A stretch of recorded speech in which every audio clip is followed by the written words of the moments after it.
Te despertaste, medio dormido, en plena obscuridad, completa obscuridad. El mundo era gris y solo había niebla. De repente hubo frío y calor y vida y muerte y luz y obscuridad.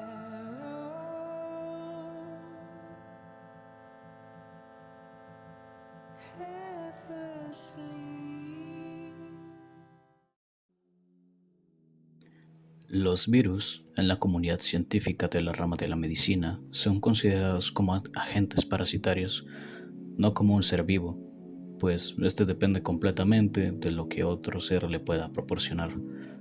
No cuentan con un metabolismo y prácticamente parecieran estar diseñados para cumplir con su propósito, como máquinas, como un fenómeno de la naturaleza, replicando la forma más eficiente.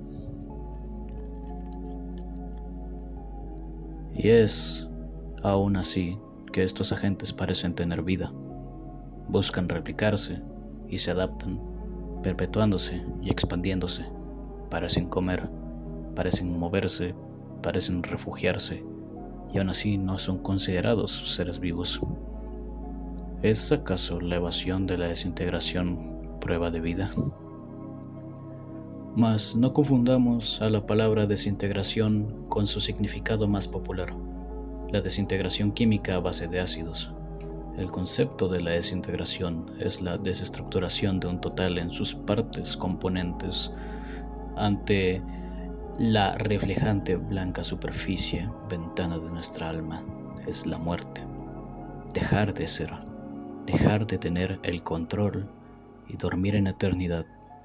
O quizás no. Lo único que sabemos, los que vivimos, es que quienes mueren dejan de ser por el resto de nuestra vida. Sin embargo, hay algunas personas, incluso comunidades, que creen en la reencarnación, una hipótesis usualmente involucrada en las creencias y prácticas religiosas que propone que individuos específicos pueden volver a la vida en un nuevo cuerpo que, al igual que el anterior, se desarrollará desde la infancia hasta la adultez. Un concepto interesante de preservación que va de la mano con nuestra comprensión teórica de la realidad física. La materia no se elimina ni desaparece, solo se transforma. La reencarnación y la humanización de animales diferentes del ser humano son conceptos que llegan a jugar un papel común. El hacer lo desconocido algo familiar, verlo desde un punto superior a nuestra limitada experiencia y adoptar una postura de control sobre aquello que más conflicto nos provoca, los seres conscientes, los similares y la culpa originaria del miedo. Miedo a un trato similar, miedo a perder dicho control.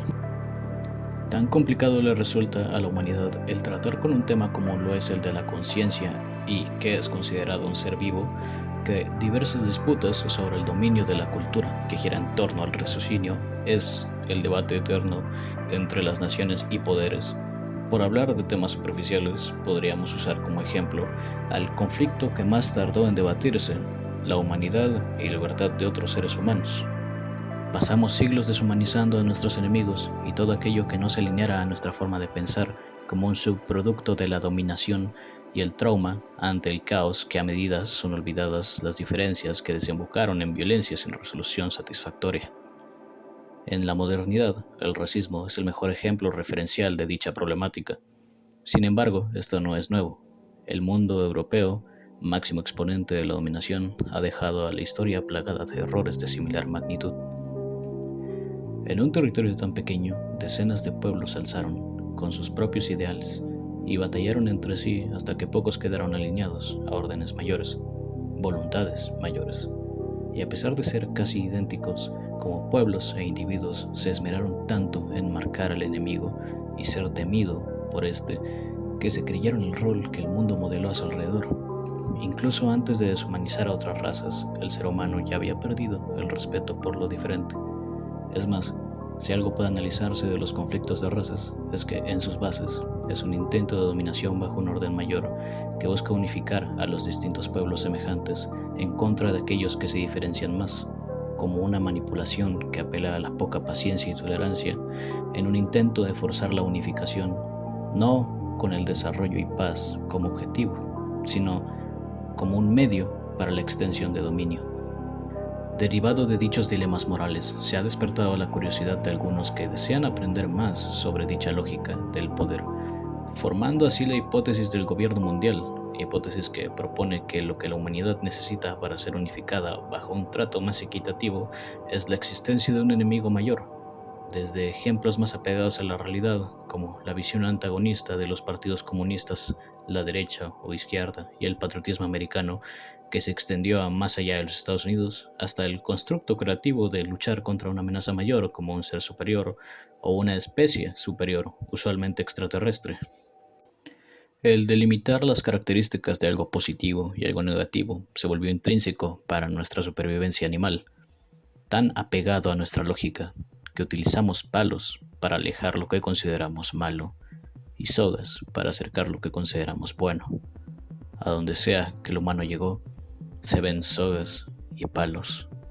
Sin embargo, hay palos que se vuelven sogas y sogas que se vuelven palos, y cuando los unimos se vuelve confuso el describir su naturaleza. Es así que de la forma más simple se vuelven más aparentes las nubes grises en el arco iris de colores que vemos y llamamos realidad. Las cosas no son solo lo que vemos ni lo que sabemos.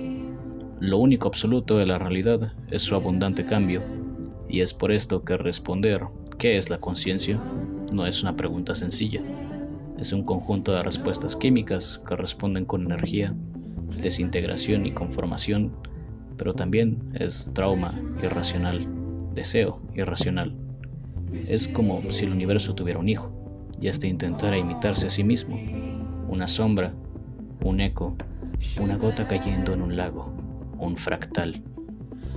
Los fractales son réplicas visuales, auditivas, físicas, energía en su forma más pura, marcando su constancia como la anteriormente discutida reencarnación, que parece desaparecer, pero solo viaja en una infinita réplica de su voluntad, o quizás control, o quizás ni siquiera existe dicho control de libre albedrío. Y cual río fluye con la energía que le dio origen. Entonces, ¿somos libres o existe el destino? Como una verdad no excluye a la otra, somos libres de ser lo que se nos guía a ser. No somos completamente independientes, ni nunca lo seremos. Todo ser humano aprende de otro para formarse. Ningún ser humano puede hacer lo que hacemos todos en conjunto y obtener los beneficios de una civilización por su cuenta.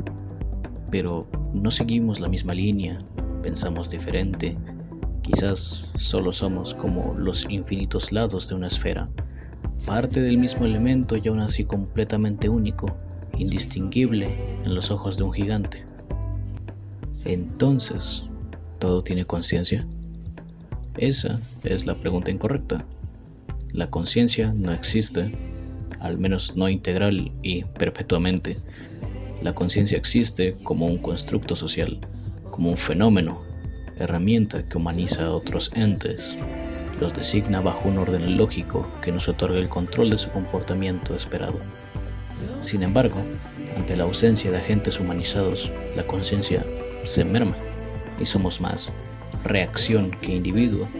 Sentimos miedo, hambre, felicidad y tristeza, incluso rabia, pero el yo solo existe con un tú, cual árbol que cae en medio de la nada sin que nadie lo escuche ni supiera con antelación de su existencia. Una vez sea encontrado en el suelo, bien podrá ser para la realidad del espectador, como si siempre hubiese existido en el suelo, y solo en el suelo. Somos y nuestra conciencia es el fractal de la realidad que vemos, resonando como una gota. Imitamos a aquello que perpetúa nuestro orden y le damos nuestra forma para acomodarse a nuestro modelo del equilibrio. Nos aferramos a la vida cuales olas desplomándose en la arena, intentando huir del mar, solo para terminar en él una vez más tarde o temprano. Y es en este conflicto de instancias de orden que llamamos existencia, en el que llamamos cuántica a la investigación del caos en lo microscópico. rama de la investigación experimental que, de forma redundante, nos ha hecho pensar que la realidad es energía en desequilibrio constante, que quizás algún día llegue al equilibrio, y a eso le llamaremos muerte. Quizás eso mismo es la conciencia. Es caos sometido a orden, es subproducto de la muerte, es cambio. Este fue Metaentropy y fue un gusto divagar contigo.